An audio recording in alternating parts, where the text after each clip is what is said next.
Ja, dober dan, lepo pozdravljeni. Jaz vas lepo pozdravljam na spletni predstavitvi o prenovljenem berilu Tri umetnost besede. Danes smo se zbrali, zato, da bi predstavili to, čeprav razumem, težko pričakovano prenovo. Mislim, da se je napovedovala kar nekaj let, pa je zdaj končno pred nami in mi smo pravzaprav vsi veseli, precej ponosni, da nam je uspelo jo narediti na ta način, kot smo jo naredili. Tisti, ki ste tu z nami, verjetno poznate to linijo beril umetnost besede, ki je zelo kvalitetno zasnovana, v marsičem je bila med tistimi, ki ste bili prvi na nekih področjih. Več o tem bodo povedali tudi naši avtorji. Sicer avtorji berila Tri so Bernarda Lenaršič, ki je danes tudi z nami, profesorica na Gimnaziji Kranj, potem doktor Darja Pavlič s Filozofske fakultete, predavateljica na oddelku za slovenistiko, doktor Klemon Lah, prav tako s Filozofske fakultete, sicer tudi lektor v Zadru in na Reki in pa še vedno tudi nekaj malega učitelj na Valdorfski šoli. Tisti, ki pa nocoj niso z nami, pa so ravno tako prispevali kot avtorji, so pa Janja Perkov, upokojena profesorica na Gimnaziji Kranj, doktor Matej Pezdirc Bartol z oddelka za slovenistiko in doktor Tone Smolej, predstojnik oddelka za primerjalno književnost. Pri berilu Tri tisto, kar smo želeli izpostaviti, je nekako to, da prihaja prenovljeno berilo. Prenovljeno je v tem smislu, da so besedila nekako prečiščena, posodobljena. Nekatera besedila so v tem trenutku izločena v smislu, da jih ni v tiskani verziji, še vedno jih boste pa lahko imeli na spletu. In tisto, kar je morda najbolj nekako udarno v tem trenutku, je to, da je tu novo 5. poglavje s predstavitvijo oziroma vpogledom v svetovno književnost 21. stoletja. Jaz bi samo toliko še par tehnikalij, to se pravi tiste zadeve, ki smo jih izločili, boste lahko dobili na spletu, na spletni strani učbeniki.mk.si, kamor se registrirate in imate potem dostop do vseh teh vsebin. Vsebine, ki bodo na spletu, so vsebine, ki so bile prej na DVD-ju in so že prej bile zelo bogate, so pa morda zdaj malo bolj prijazne za uporabo, ker lahko dostopate do njih tudi z skeniranjem QR kode, ki bo na začetku berila. To se pravi, to so razni zvočni posnetki branja v originalnem jeziku, branja v slovenščini, razni videoposnetki, potem so pa tam tudi dodatne obravnave, dodatna besedila in projektne naloge. Jaz bi s tem potem kar prepustila, samo še toliko, če bi kdorkoli želel karkoli v živo vprašati, imate tam spodaj, lahko dvignete roko, raised hand, pa se lahko prijavite. Sicer bomo pa seveda gledali tudi v chat oziroma v pogovor in se bova s Simono potrudili mogoče tisto, kar bova znali že sproti odgovoriti, sicer bodo pa avtorji na koncu približno 15 minut nekako na voljo tudi za vaše vprašanje. Tako da zdaj pa Klemen, prosim. Dober dan, tudi v mojem imenu sem dobil privilegij, da govorim prvi izmed avtorjev in bi podal ponovno splošno sliko teh naših beril umetnost besede in pa hkrati poudaril tiste specifike, ki so bile značilne za prenovljeno tretje berilo. Najprej v berilih umetnost besede, med temi berili na slovenskem knjižnem trgu so najmlajši in tako verjamemo, avtorji združujejo oboje iz najboljše iz obeh svetov, torej iz učbeniškega koncepta berila in iz antologijskega koncepta berila. Pri antologijskem konceptu smo vajeni, da imamo večje število književnih besedil, pri učbeniških pa smo vajeni, da je večji poudarek na sami razlagi. Umetnost besede so od začetka sestavljene tako, da ponujajo široko izbiro besedil. Res pa je, da se tukaj naslanjamo tudi na tehnologijo sodobnega časa, torej da del besedila, kot je prej poudarila urednica, dobite lahko interaktivno, torej na spletu, kjer so pa sestavljena mnogo podobno kot vsa poglavja. To je pa ta učbeniški del, ki je bil izrazito poudarjen v tem smislu, da smo didaktično sledili najnovejšim spoznanjem, hkrati pa v slovenski prostor, verjamem, da je to ena od večjih prednosti tega berila, prinašali zelo sodobne literarno-zgodovinske in literarno-teoretične pojme. Če lahko še enkrat izpostavim tisto, kar je še vedno izjemno živo tudi po toliko letih, je poglavje literarna teorija, ki je bilo prvič do zdaj pripravljeno na tak strnjen, celosten način v enem poglavju z zanimivimi, privlačnimi besedili. In verjamem, da še ni zastarelo in da je še vedno pravzaprav marsičem zelo novo. Temu načelno smo pa sledili tudi zdaj, torej pri prenovi berila 3, da še posodobimo in še približamo in prinesemo mogoče ne samo dijakom, ampak tudi učiteljem kakšno novo informacijo. Torej, kako je z učbeniškim delom, še vedno ohranjamo enaka poglavja, to pomeni, da so zelo didaktično zasnovana in da so pomoč tako dijakom, ki morda ne bi bili pri pouku in bi lahko se naučili vse doma, kot dijakom, ki so pri pouku in lahko to skupaj z učiteljem uporabljajo kot tak temeljni didaktični pripomoček med poukom književnosti. V ospredju je še vedno besedilo, ki ga ponavadi uvedemo za uvodno motivacijo, tako da privabimo dijake, še posebej tiste, ki niso pri pouku, in pa zdaj pri prenovi smo pa razmišljali tudi tako, da včasih uvodne motivacije ni in da še bolj poudarimo to, kar je bistvo, da je v ospredju književno besedilo. Tako da pri tem 21. stoletju, v novem poglavju, boste videli, da se včasih začne, kot da smo presledili, da kaj drugega ni potrebno, kar z literarnim besedilom.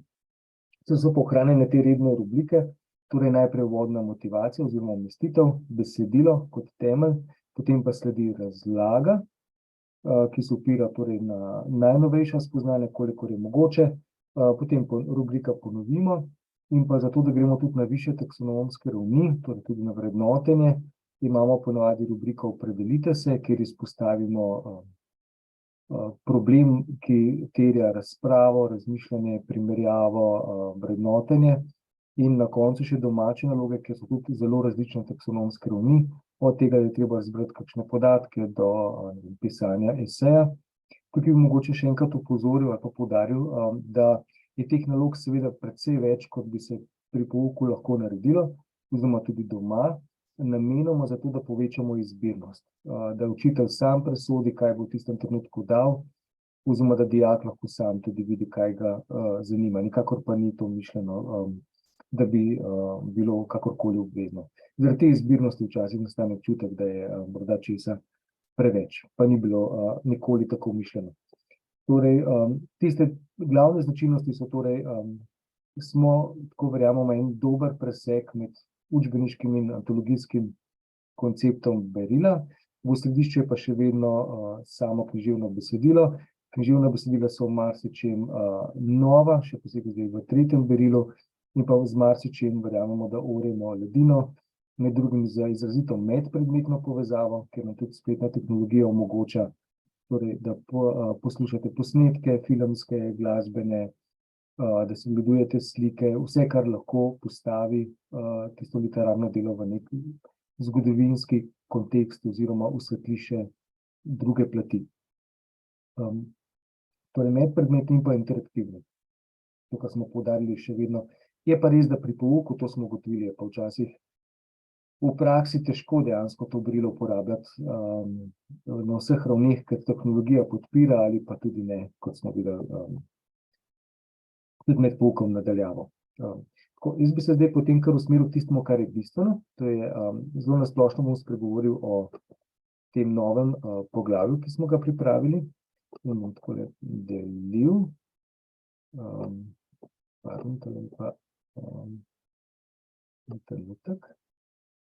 Takole grem kar na začetek, to je torej 5. novo poglavje, na katerega verjamem smo lahko ponosni, utiramo eno novo pot pri spoznavanju književnosti, pa že zdaj se torej dotikamo prav 21. stoletja, 21. stoletje je seveda že kar dobro obdelano, tudi postmodernizem, zdaj pa že prihajamo v novo obdobje, za katerega smo pripravili torej naslednja besedila, uvod, ki ga krasi, mislim, en tak zelo tudi viralen dogodek, o katerem smo govorili, to je pesem Dom, Worcestershire, Ne vem, če se spomnite, medijsko zelo odmevno, jaz verjamem, da bo dijake to privleklo, kajti prav viralnost kot en tak fenomen sodobne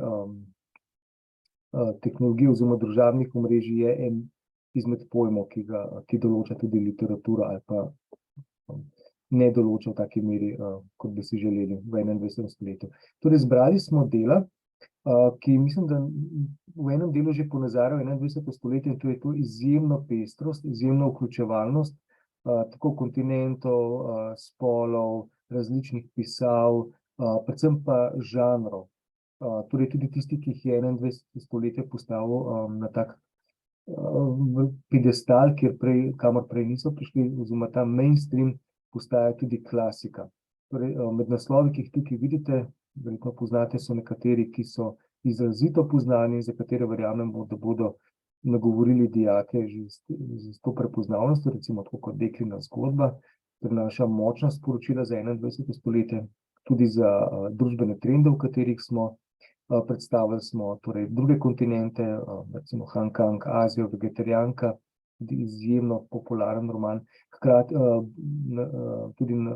roman je tudi nagrajen z Bookerjevo nagrado.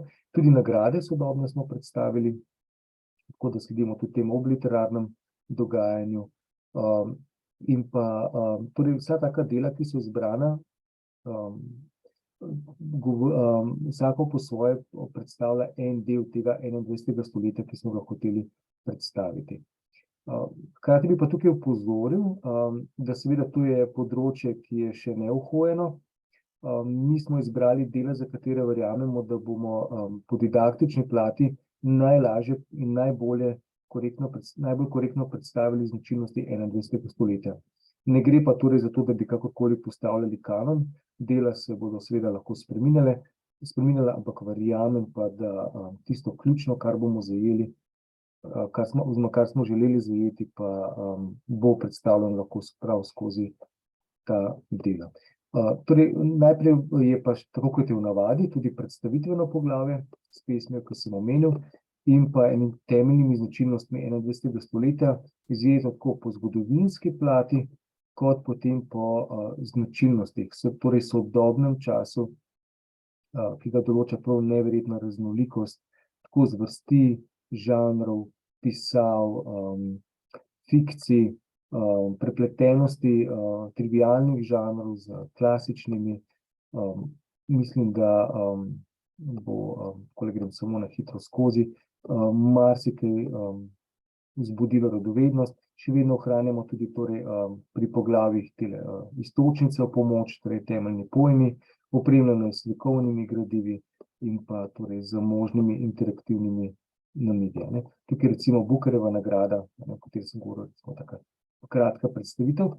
Hkrati pa, recimo to je poglavje o Vegetarijanki, tudi povezava že z slovensko literaturo, ne v tem konkretnem primeru pri Detelu z konkretno 21. stoletjem, ampak odkrili smo ene zelo velike povezave med literaturo, torej romanom Vegetarijanko in poezijo Jureta Detela, in v marsičem se Jure Detela kaže kot nekdo, ki je že zelo zgodaj napovedal tudi te značilnosti, predvsem kritiko antropocentričnosti. Ker je bila to priložnost, smo torej uvedli tudi slovensko književnost. Sama slovenska književnost 21. stoletja bo pa sledilo šele s prenovo berila 4. Da ob vsej tej vključenosti, upam, da ne bi bilo kritike glede tega, da ni slovenske književnosti, je pač ni, ker je berilo 3 namenjeno svetovni književnosti. Smo pa torej predstavili, kolikor smo lahko. Evo, tale moj čas se je iztekel, ampak za vsa vprašanja bom potem še na koncu na voljo, torej za glede vprašanje zgradbe samega berila, uporabe samega berila, zasnove, torej interaktivnosti, samega poglavja in pa seveda tudi glede 21. stoletja, če bo seveda se ostalo kakšno vprašanje, potem, ko boste kolegici predstavili. Hvala za pozornost. Dober dan, še z moje strani. Na kratko bom predstavila, kako smo pravzaprav v tem berilu poskušali najti prostor za 21. stoletje. Namreč, mogoče se nekateri od vas tudi spomnite, da je bila pred kratkim ena anketa o tem, katere tekste se pravzaprav uporablja pri pouku, ker vemo, da so pač določeni teksti izbirni. No in tako potem smo potem izbrali, da določene vsebine gredo seveda na splet. Če imam zdaj konkretno v mislih slovensko književnost, in sicer najprej moderno in pa potem književnost med vojnama, je tako na splet prišlo nekaj tekstov, Manom Josipa Murna-Aleksandrova, Martinka Čur na klancu, Skodelica kave in Za narodov blagor. Medtem ko pač glavnina vendarle še ostaja. In zdaj tudi na obsegu se to pozna, zdaj ima ta moderna pravzaprav 92 strani, prej jih je imela 107. Štirje teksti so pa potem spleta šli z naslednjega obdobja na Slovenskem, se pravi Kosovelove balada Nokturno, pesem številka X, potem Prežihov Boj na požiralniku, nekaj Kranjca, se pravi Povest o dobrih ljudeh, Reženja na svojem, in pa potem še pesmi, pomladna pesem Antona Vodnika, Srečanje Mateja Bora in pa Jabolko na mizi Hribolška. Tudi tu je obseg pravzaprav kar občutno, tako se pozna pri obsegu 61 strani namesto 72. Drugo, o čemer sem želela potem spregovoriti, je pa tekst, s katerim sem se ukvarjala v okviru 21. stoletja, in sicer gre za en tak zelo večplasten in zanimiv in tudi aktualen tekst, in verjamem, da bi to znalo dijake zelo potegniti. Gre namreč za tekst Hervéja Letelliera, Anomalija. To je roman, ki je leta 2020 dobil Bookerja in je pač v nekaj mesecih iz romana z naklado 12.500 naredil pravzaprav uspešnico, ki ga je takoj tudi prevodno približala drugim jezikom, drugim književnostim. Če hočem spregovoriti o tem romanu, čisto brez kvarnikov ne bo šlo, se bom pa potrudila, da bo maksimalno eden.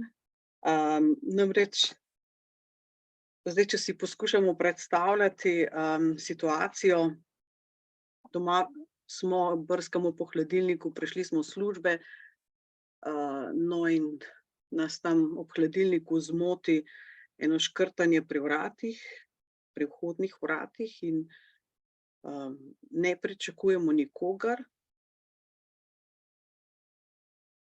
ki bi uspel odpirati ta vrata s ključem.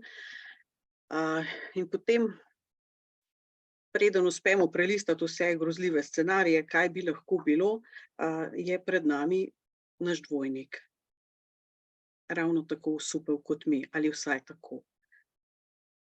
In zdaj situacija, pred katero recimo hipotetično bi bili mi postavljeni, pravzaprav o nas pove ogromno. A bomo mi zdaj takoj poklicali policijo, ali bomo padli v nezavest še pred tem, ali bomo tega prišlega povabili k mizi. Dejansko je to eno od vprašanj, ki jih postavi ta roman pred nas. Sicer to se v romanu ne zgodi, da bi ravno tako nepričakovan gost bil ravno dvojnik, ker vendarle gre za eno povezano družbo, ki s svojimi službami skuša pripraviti ljudi na to. Ampak hipotetično pa bi se to lahko zgodilo, oziroma ta motiv dvojnika, ki je v romanu zelo, zelo izpostavljen, ogromno vprašanj odpre. Navsezadnje se lahko vprašujemo, a smo mi tisti pravi, a je tisti dvojnik pravi, in seveda vprašanje, kako pride do takih stvari. Zdaj ta roman dejansko, zdaj pa tisti kvarnik, dejansko ima ta problem, da eno letalo odleti 11. marca 2021, se pravi, roman postavi dogajanje v neko bližnjo prihodnost, sodobnost, ampak vendarle bližnjo prihodnost. 21. marca odleti iz Pariza proti New Yorku in potem mi na začetku spremljamo zgodbe 11 potnikov. Te zgodbe so čisto nepovezane, dokler se ne začenja pojavljati rdeča nit, to, da so pač bili sopotniki na tem letalu. Potem pa zvemo, da je nenadoma 24.6. Se na nebu pojavilo identično letalo z istimi potniki in prosilo kontrolo letenja za dovoljenje za pristanek. Pa imamo problem. Tako da tukaj se zdaj pokaže, kako se vključi cela družba, predsedniki, no, in ta odlomek sem potem vključila v to obravnavo. Voditelji svetovnih religij, fiziki seveda in drugi znanstveniki, kaj narediti s tem, zakaj do tega prišlo. In pa predvsem tudi potem na koncu psihologi, kako pripraviti ljudi na srečanje s svojimi dvojniki ali pač življenje z njimi. Ta roman ima ogromno različnih tudi slogovnih plati, citatnosti pravzaprav še niti nisem omenjala, ker eden od bolj izpostavljenih citatov v tem romanu, ki začenja vsak roman, citati namreč začenjajo posamezna poglavja, pravi tole, obstaja neka občudovanja vredna stvar, ki vselej presega vedenje, inteligenco in celo genialnost. To je nerazumevanje. Se pravi, živeti s tem, da nečesa ne razumemo, kaj to pomeni, tudi na praktični ravni. Ali pa potem en tak malce bolj medbesedilni oziroma na besedilnost, na besedilno raven usmerjen citat pravi takole: noben pisatelj ne napiše bralčeve knjige, noben bralec ne bere pisateljeve knjige. Pika na koncu je bržkone edino, kar je obema skupno.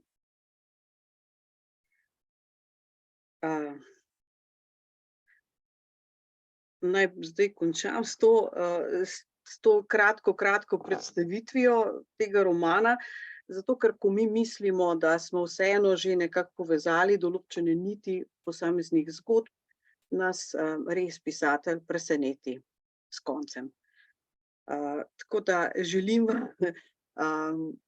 prijetno branje, če se boste lotili, oziroma vznemirljive debate v razredu,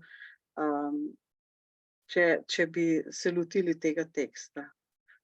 Zdaj, zakaj pa mislim, da je smiselno, da se lotevamo tudi teh tekstov, vprašanje identitete, vprašanje recimo, kaj je zdaj resničnost, kaj ni, vprašanje nekih takih ali teorij zarote, ali pa recimo nekih modelov resničnosti, to seveda je tudi aktualno danes, kot tudi še mnogi drugi vidiki tega romana, In glede na to, da imamo zdaj po novem učitelji praktiki tudi več spodbude, da delamo s sodobnimi teksti, se mi zdi, da je roman ta ali pa tudi kak drug zelo primeren za obravnavo. Namreč od leta 2024, se pravi naslednje leto, bo za maturo že v veljavi nov predmetni katalog, v katerem je na ustnem eno vprašanje učiteljevo. Torej, tisto, česar smo do zdaj bili vajeni kot nekega preglednega vprašanja, oziroma en del teh vprašanj, 25%, je bil jezikovni in to razmerje še vedno ostaja, je zdaj dano učiteljevi presoji, učiteljevi avtonomiji, kar pomeni, da lahko do določene mere prilagodi pouk tudi tem vsebinam, ki jih mogoče, ko je bilo vse predpisano, ni mogel, pa se mu zdijo pomembne. to zdaj gre lahko za sodelovanje recimo v lokalni skupnosti, lahko pač za sledenje sodobni literarni produkciji. In mislim, da je to je kar eno tako področje, a ne, ki ga je pomembno zasledovati pri pouku, če želimo vzgojiti razgledanega bralca. Zdaj tukaj mislim, da so pač ena taka zanimiva in tudi že didaktična izhodišča za obravnavo v tem berilu, no, ali pa bolj kot ne, ne pa seveda preveč obdelana, da lahko učitelj s svojimi dijaki tu naprej raziskuje. Tako da mislim, ja, da to berilo nam bo lahko v tem smislu zelo v pomoč. Toliko zaenkrat, hvala lepa. Hvala, Bernarda. Jaz tudi pozdravljam vse prisotne in mogoče bi začela pravzaprav s tem, kar je omenjal že Klemen čisto na začetku, z raznolikostjo literature v 21. stoletju. Res je tako, ne, da pač imamo množico literarnih del, najrazličnejših literarnih vrst, najrazličnejših tudi zvrsti in žanrov. Prihaja do hibridnih mešanj različnih zvrsti, različnih žanrov in enostavno vse skupaj izgleda precej nepregledno za nekoga, ki pravzaprav je še sam vključen v to dogajanje. Zdaj, kar se tiče izbora, nismo se mogli seveda pri tem nikakor ne opirati na kakšne že obstoječe kanone. Tudi ne moremo govoriti o neki vodilni literarni smeri iz tega časa, ker se pač za sodobno literaturo konsenz o tem, ali bo sploh mogoče to literaturo strniti po nek skupni imenovalec, še ni oblikoval. Ker smo že zelo dolgo brez takega skupnega imenovalca, se vse bolj zdi, da pravzaprav niti ni potreben, ne, da bo mogoče v prihodnosti književnost bolj predstavljena in se bo o njej govorilo v okviru žanrov in zvrsti, ne pa mogoče toliko v okviru literarnih smeri. Tudi to je ena od možnosti za zgodovinsko obravnavo, seveda. No, zdaj, če se vrnem k vprašanju literarnih kanonov, vemo seveda, da po letu 1980 so bili deležni kanoni zelo velike kritike. Prišlo je do zahtev, da jih je treba odpreti, da jih je treba demistificirati. Celo zahteva, da je treba kanone povsem odpraviti, se je pojavila. No, kot slišim, tudi v slovenskem prostoru, kar se tiče teh pristopov k poučevanju književnosti, se nekateri zavzemajo za to, da bi pustili popolno avtonomijo, izbor literarnih besedil in tako naprej, ampak pustimo se presenetiti, kaj bo sledilo v prihodnosti. Seveda tudi glasovi proti temu so se pojavili, že odpreti, že demistificirati, to se je ves čas dogajalo, kanoni so se spreminjali, ampak vendarle ne povsem odpraviti, češ potrebujemo neki izbor. Ob tej množici literarnih del je enostavno potrebno imeti nek izbor, ki nas potem usmerja ali pa nam daje neke iztočnice za lastno prebiranje in tudi nenazadnje obravnavo. K oblikovanju literarnih kanonov seveda zelo veliko pripomorejo literarne nagrade, tako je bilo v preteklosti in ne dvomim, da bo tako tudi v prihodnosti. In ena izmed teh nagrad je seveda Nobelova nagrada. Zdaj, kar se tiče Nobelove nagrade, je mogoče zanimivo opazovati, kako zelo so se spreminjali kriteriji pri podeljevanju Nobelove nagrade skozi 20. stoletje vse do današnjih dni, kajti sam Nobel je, ko je pač zapisal, da želi tudi nagrado na področju književnosti, bil pri tej opredelitvi pravzaprav zelo skop in je samo sugeriral, da naj bo to nagrada osebi, ki je ustvarila najboljše ali pa najbolj izstopajoče delo v idealni smeri. No, ta besedna zveza v idealni smeri je tista, ki je pravzaprav vzbujala največ različnih interpretacij, ker so bili na začetku nekateri prepričani, da je treba to razumeti kot idealistično smer, se pravi nekaj, kar bo usmerjalo v območje presežnega, idealnega. Kasneje so pa razlage te besedne zveze postajale zmeraj bolj ohlapne, tako da danes, ko govorijo o tej izjavi Nobela, pravzaprav dopuščajo, da je mogoče to idealno smer razumeti zelo, zelo sproščeno, zelo ohlapno. Vemo, da se je Nobelova nagrada tudi v 80. letih zelo odprla neevropejcem, da so recimo Wole Soyinka leta 86 ali pa Najib Mahfouz leta 88 pravzaprav odprli ta val neevropskih nagrajencev v naslednjih letih. In s to odprtostjo nam pravzaprav tudi Nobelova nagrada sugerira, da je lahko ena od možnih opornih točk pri ustvarjanju literarnih kanonov. Zdaj, če trdimo, da literarni kanon za začetek 21. stoletja še ni ustvarjen, tudi ni še ustvarjen nek šolski literarni kanon za to obdobje, saj ne pri nas, potem bo verjetno berilo en kamenček v mozaiku prispevalo prav s tem novim poglavjem. Zamislila sem si, da bi v tem kratki predstavitvi spregovorila tudi o poeziji v 21. stoletju, ampak res zelo na kratko, ker se pravzaprav s tem področjem tudi največ ukvarjam. Tisto, kar je seveda na tem področju najbolj opazno, je seveda to, da se velike razlike, ki so še v 20. stoletju obstajale med tako imenovano mainstream poezijo in pa eksperimentalno poezijo, zmeraj bolj zabrisujejo. Zdaj, to delitev pravzaprav povzemam po Marjorie Perloff, ki se seveda ukvarja prvenstveno z situacijo v Združenih državah Amerike, ampak zdi se mi, da je pravzaprav ta delitev zelo primerna tudi za opisovanje situacije drugod po svetu.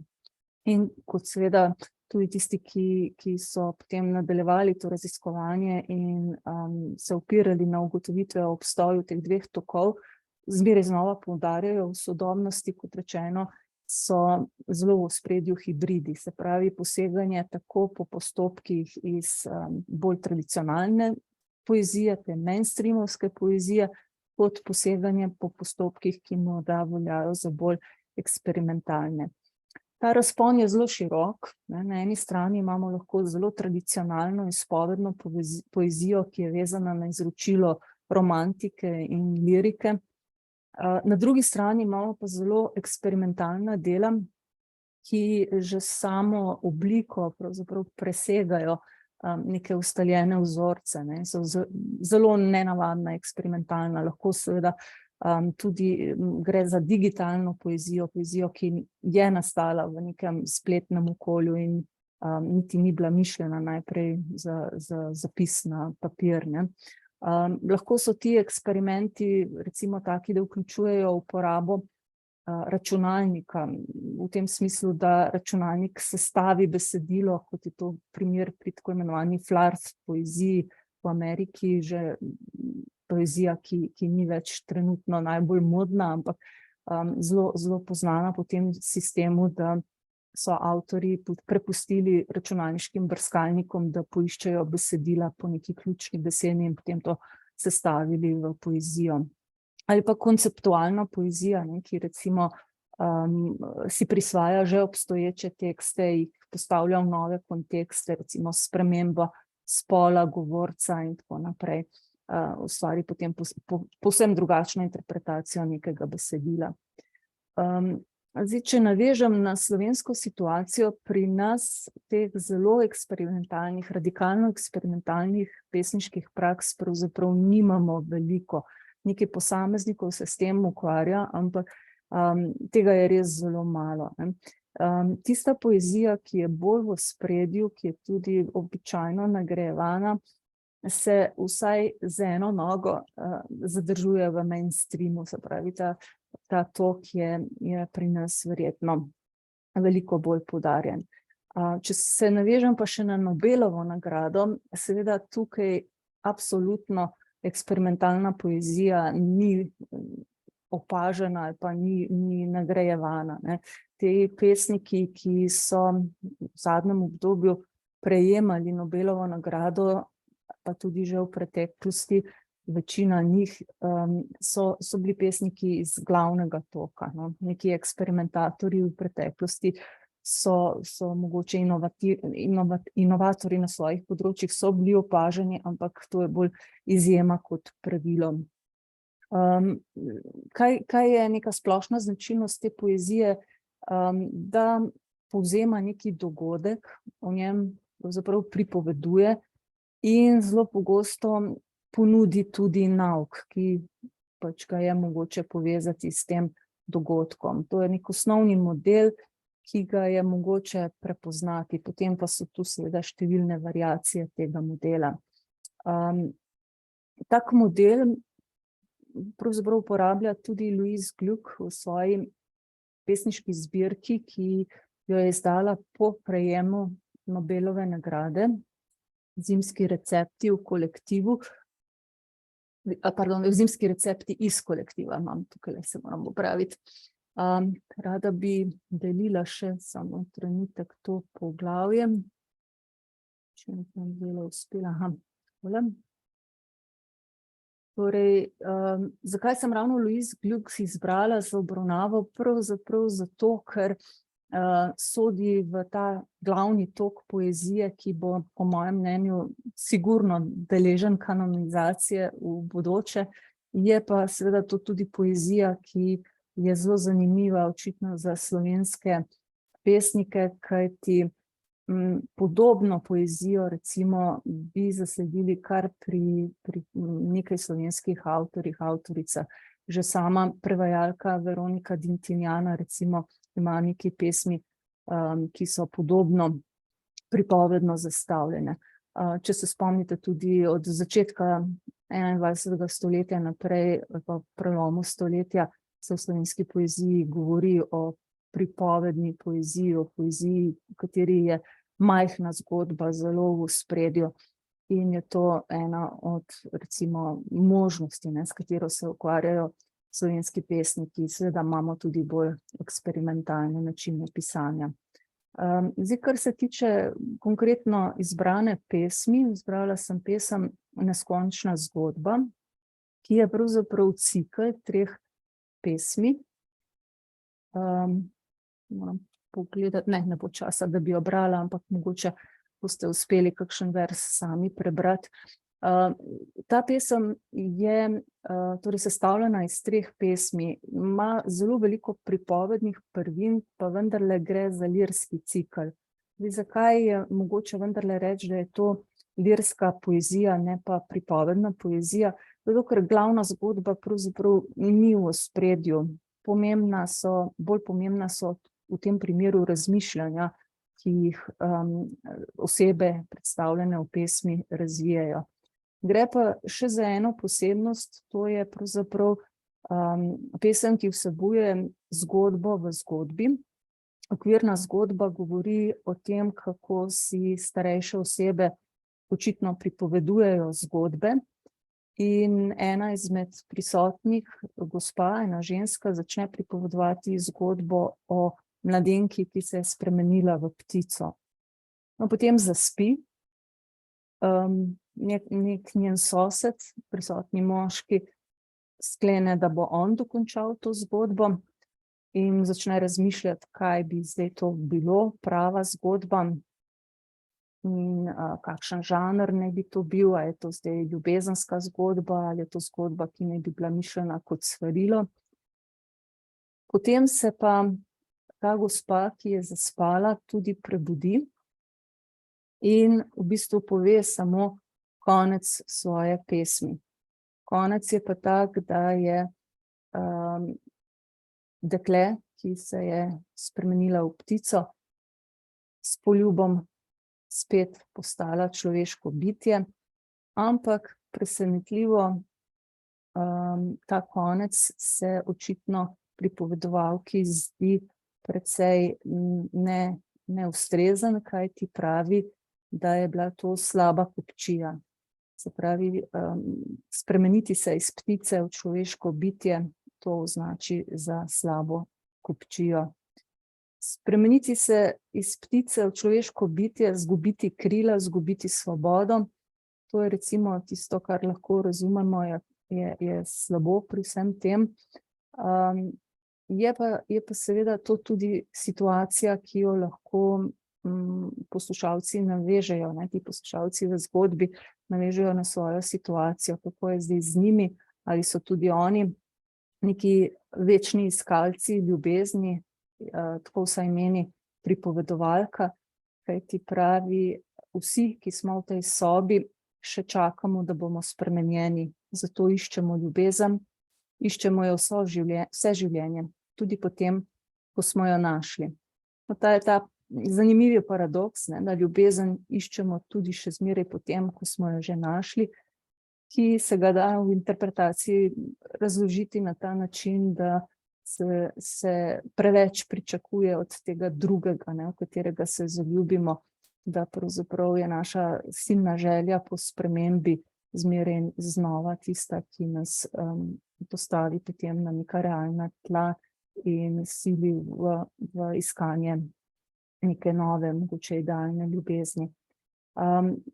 Pesem je zelo, zelo bogata po teh miselnih prvinah in zato mislim, da tudi zelo dober zgled neke odprte interpretacije, kajti tako kot v vseh delih berila, tudi v tem poglavju, mislim, da vsi skupaj smo zelo pazili na to, da nobene interpretacije ne vsiljujemo kot neke edine veljavne interpretacije, da je naša želja ohranjati večpomenskost in s tem nagovarjati bralce, se pravi dijake, k temu, da razvijajo svoje lastne interpretacijske sposobnosti. Tudi se ne zaustavljamo samo pri analizi, kajti mislim, da je treba to zelo poudarjati, da analiza še ni interpretacija, da pri analizi mogoče, če zagremo samo analizo, ne izpisujemo neka pesniška sredstva, izpisujemo metafore, rime, podobne stvari, ampak da je tisto, kar branje spremeni v neko posebno in osebno izkušnjo, v dogodek za vsakega posameznika, da je to pa pravzaprav interpretacija. Se pravi, ukvarjanje s temo nekega literarnega dela, tudi seveda povezovanje tematike, ki jo razvija literarno delo s svojim lastnim položajem, svojim lastnim življenjem, svojimi izkušnjami in s tem dopuščanje literarnemu delu, da nas ne samo nagovori, ampak da nas tudi spremeni. Zmeraj znova seveda upamo, da spremeni na bolje. Jaz bi mogoče samo še tole pokazala naprej, da gre za eno tako poglavje, ki ima zelo pravzaprav osnovno strukturo z nekaj vprašanji, ki so namenjene mogoče usmeritvi, kako se lotiti branja pesmi, kako vanjo vstopiti, kajti vsak, ki bere poezijo, pravzaprav ima mogoče neke svoje sprožilne momente, ki se mu zdijo najpomembnejši in včasih pri tistih bralcih, ki tega sami niso razvili ali pa jim mogoče tudi šolsko okolje tega ni ponudilo, opažam tudi na fakultetni ravni, da pravzaprav ne znajo brati poezije in je to nekaj, kar se mi zdi še posebej pomembno, razvijati kompetenco branja poezije, se pravi najti način, kako si pesem prisvojiti, kako jo osvojiti, kako vanjo vstopiti. To je kratek odlomek o zvrsti in o zvrsti in zgradbi, potem glavna ideja, druge teme in pa seveda nekaj kratkega o pesnici in njenem delu. Mogoče samo to, ni moj namen bil posebej razvijati biografije pesnice, ampak ko sem naletela na podatek, da je 7 let se zdravila v analizi zaradi anoreksije, se mi je zdel to en tak dober kamenček v tem mozaiku, ne, opozoriti mogoče te najstnike tudi na to problematiko in pokazati, kaj lahko doseže nekdo, ki se s kakšnim svojim zdravstvenim problemom spopade. Se pravi, na koncu pride do Nobelove nagrade. Tako, s tem bi jaz zaključila, če bo kakšno vprašanje, pa seveda z veseljem tudi odgovorim. Jaz bi se lepo zahvalila, seveda, dr. Dari Pavlič, dr. Klemnu Lahu in Bernardi Lenaršič. Mogoče tisto, kar sem prej nekako pozabila povedati, ne, zdaj mi smo najavili prenovo berila, kako je zdaj, kdaj bo to berilo išlo, mi nekako pričakujemo, da bo to berilo zunaj junija, vemo, da je to mogoče že malce pozno za izbor, zdajle je berilo že v recenziji in potem gre še v potrjevanje, načeloma tisto, kar smo nekako že prej zbirali, neke recimo komentarje, pripombe, ko smo ga dajali na vpogled, je bil odziv dober, tako da mi upamo, da pač je vendarle in ta prenova, to se pravi in to prečiščenje besedil, da nekatere so vendarle samo na spletu, in to, ne, da je to pač novo poglavje, ta vpogled v 21. stoletje zraven, da je to res neka dodana vrednost. Sicer pa, če ima kdorkoli kakršnokoli vprašanje, jaz sem vam prej tam noter v pogovor dala tudi seznam pač avtorjev, ki so obravnavani v 5. poglavju, se opravičujem za zatipke, potem sem opazila, da so, pa jih nisem mogla popraviti.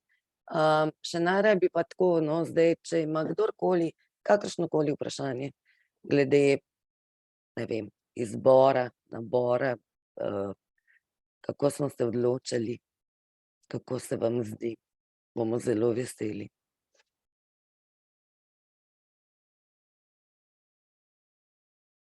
Če ne, mogoče še kdo od avtorjev, kakšna zaključna beseda?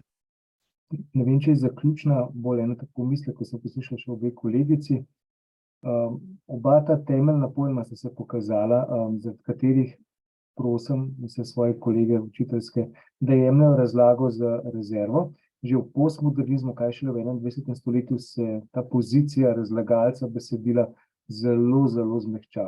Kot je opozorila Darja Pavlič, še bolj pa v bistvu Bernarda v romanu Anomalija, nimamo prav nobene Arhimedovega kota, v katerega bi kakršnokoli resnico lahko pogledali. Tako da to smo štartali kar iz te zelo, zelo mehke pozicije. Hkrati pa je ta kritika antropocentričnosti, ki sem slišal Darja, ko sem imela to ptico in metamorfozo nazaj človeka, kakšna izguba je to.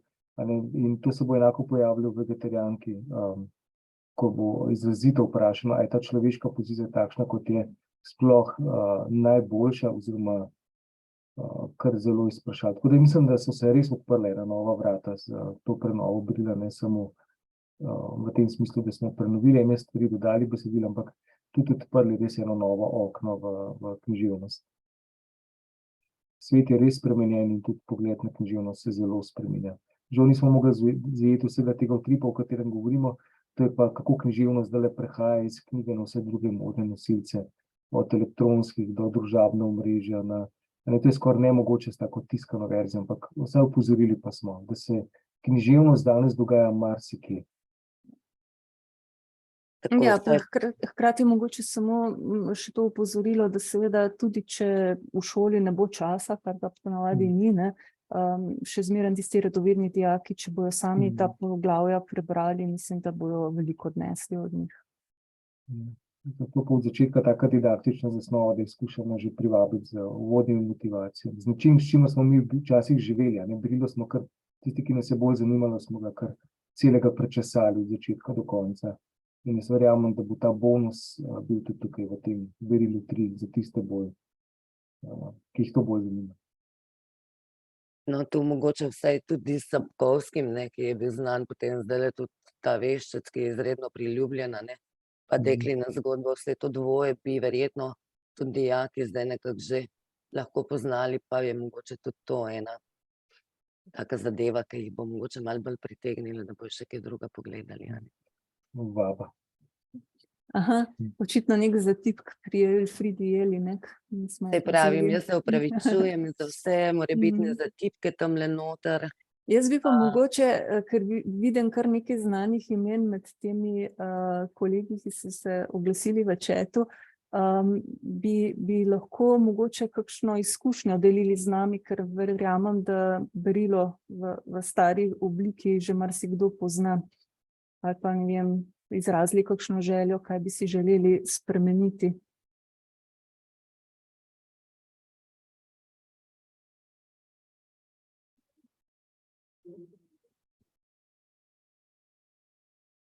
Zdaj, če ne bo nihče, potem bomo pač mi počasi zaključili, sicer je pa tako, a ne? Aha, lahko. Tamle imamo gospoda. Denis, mikrofon, ja. Zdravo, Darja. Živja. Meni se zdi zelo zanimiv izbor, no.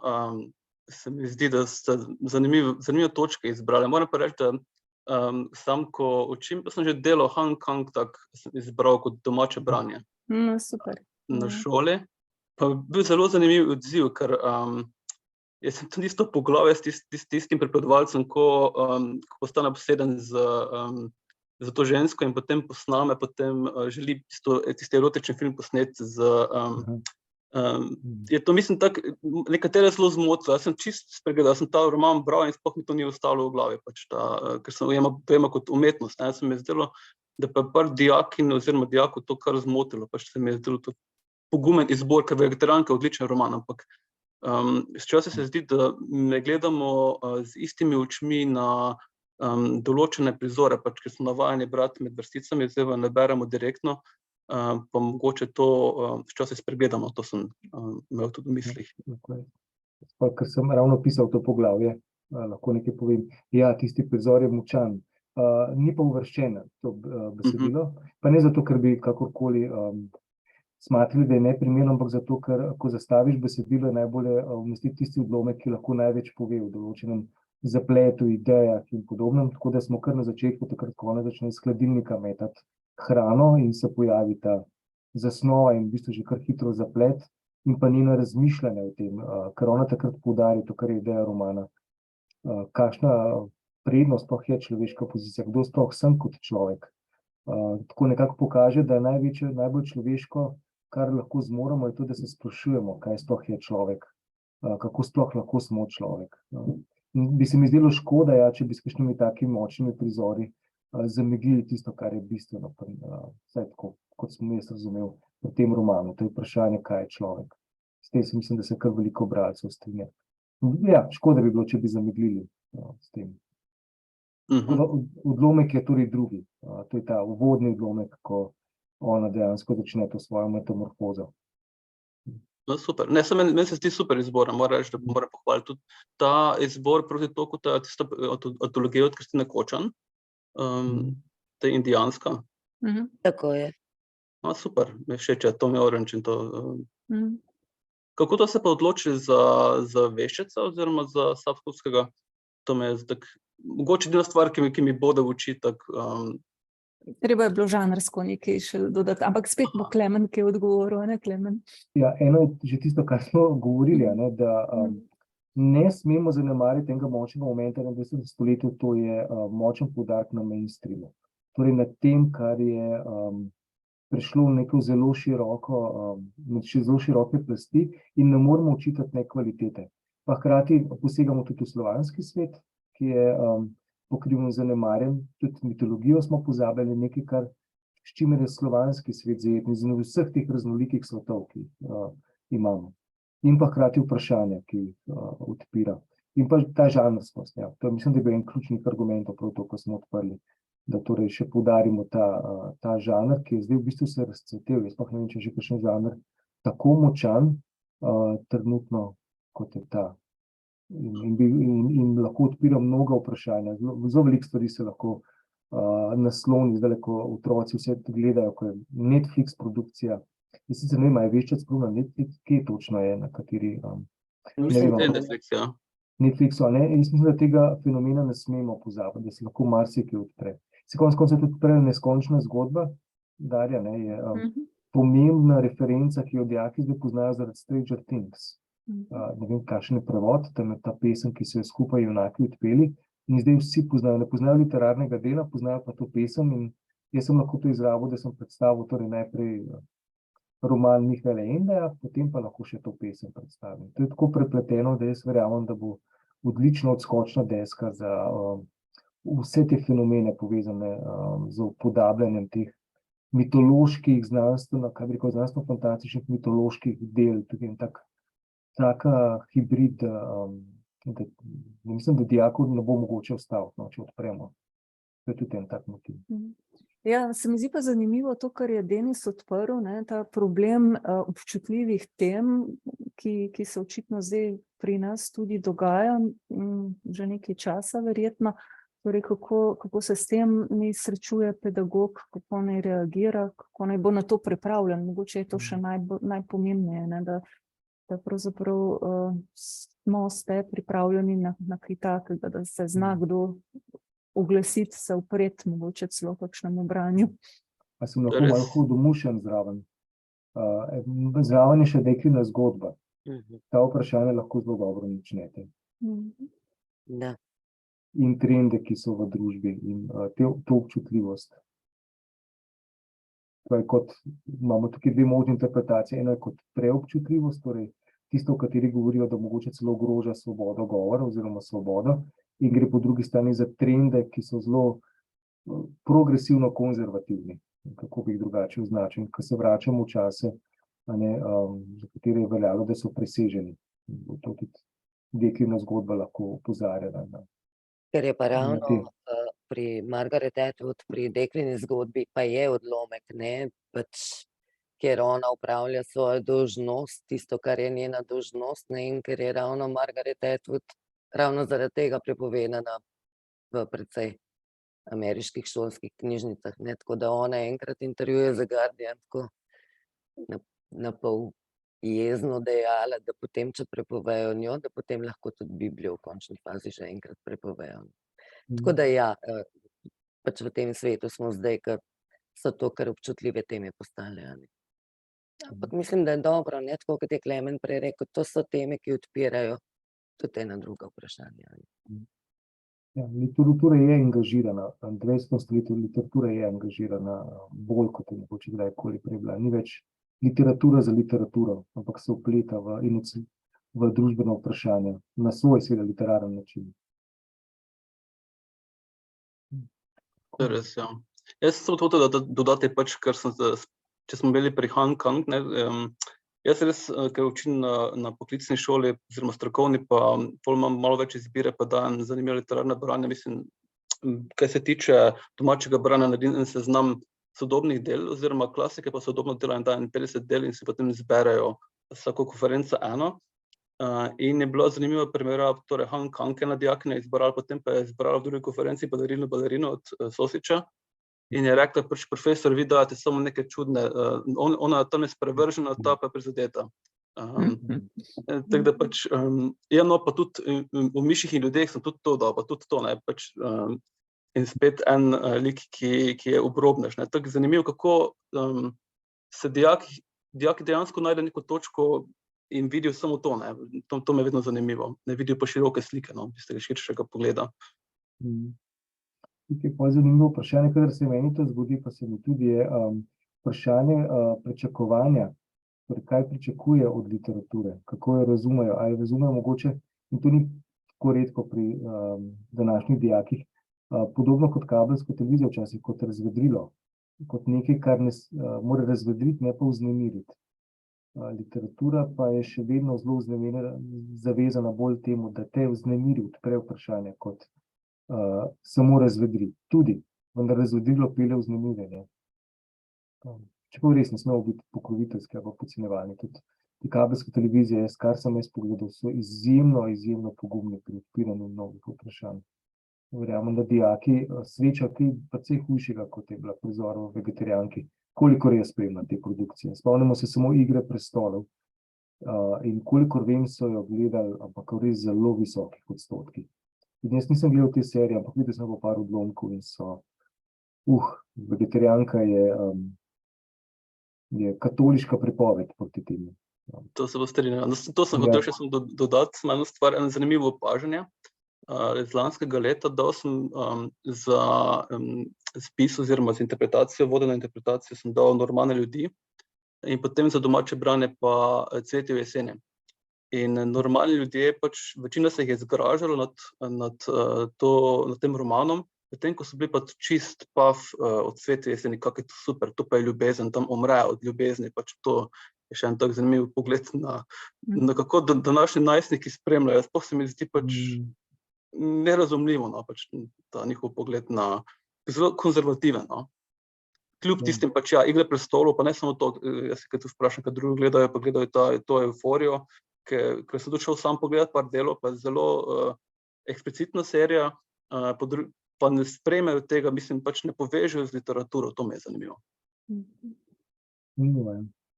Ja, dejansko to, kar si mi nasi, skoraj vsak resničnostni šov je lahko bolj okruten, kot je roman, ki si ga omenil.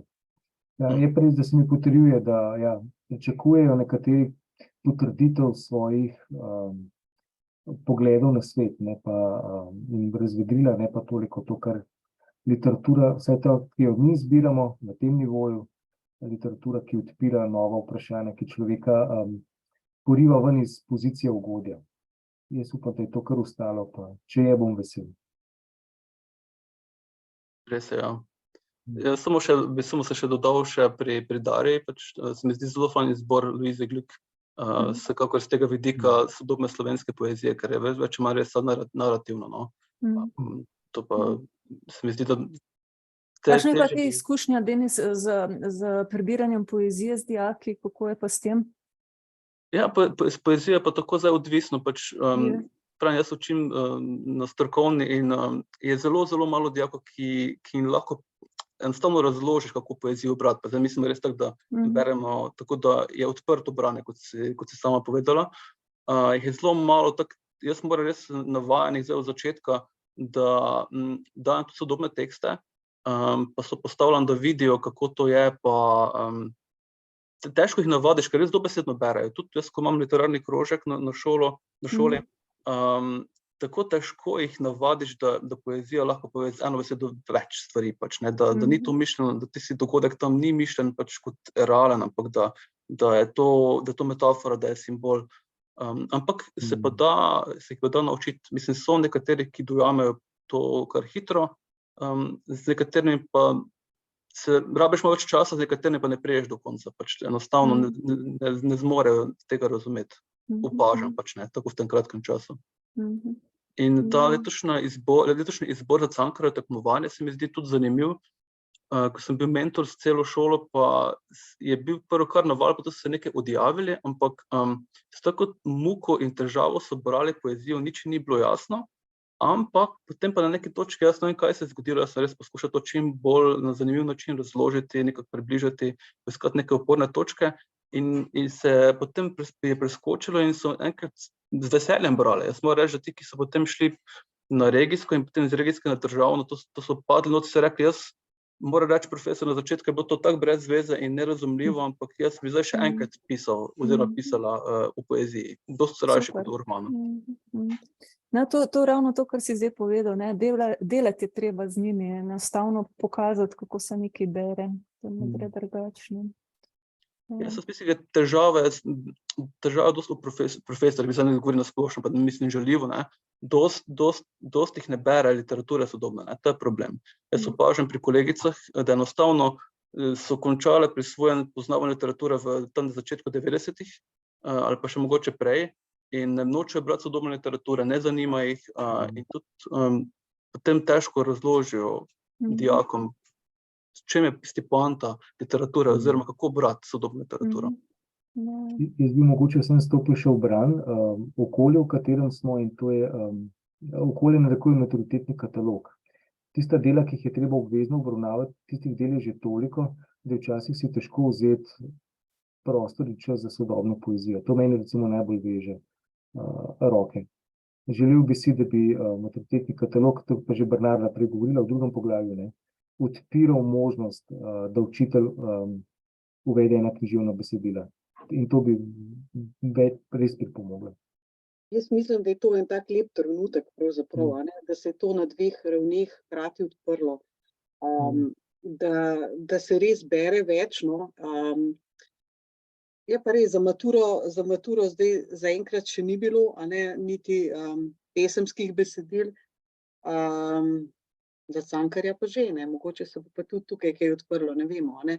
Ampak to, da je vendarle s tem, ja, ker smo pač, vemo, v 4. letniku zmeraj tako v stresu, a ne, a bomo predelali vse tisto obvezno, zmeraj zmanjka časa in tako. Vendarle se zdaj tako, da se načrtuje, da učitelj že v začetku šolskega leta pove, a ne, mi bomo pa delali tudi tele sodobne, ja, in to pride na ustno za upoštev, skratka, da je to nekaj pričakovanega celo, a ne, ne samo kot ena od možnosti, no. Tako da mislim, da je tukaj, imamo zdajle vse možnosti, da odpremo stvari. Ker jih res zanima, res radi berejo sodobno poezijo. Ja. Tako, zdaj pa jaz se bojim, da bomo vendarle morali počasi zaključiti. Jaz se vsem zahvaljujem, če boste imeli kakršnakoli vprašanja, se nam seveda oglasite, sicer pa obljubim vse zatipke in nepravilno napisane besede popravimo, jaz sem tisto pač prej tako. Tako da hvala vsem, ta posnetek smo snemali, tako da si ga lahko pogledate tudi kdaj kasneje, sicer pa hvala vsem, ker ste prišli. Hvala. Hvala tudi. Nasvidenje. Nasvidenje.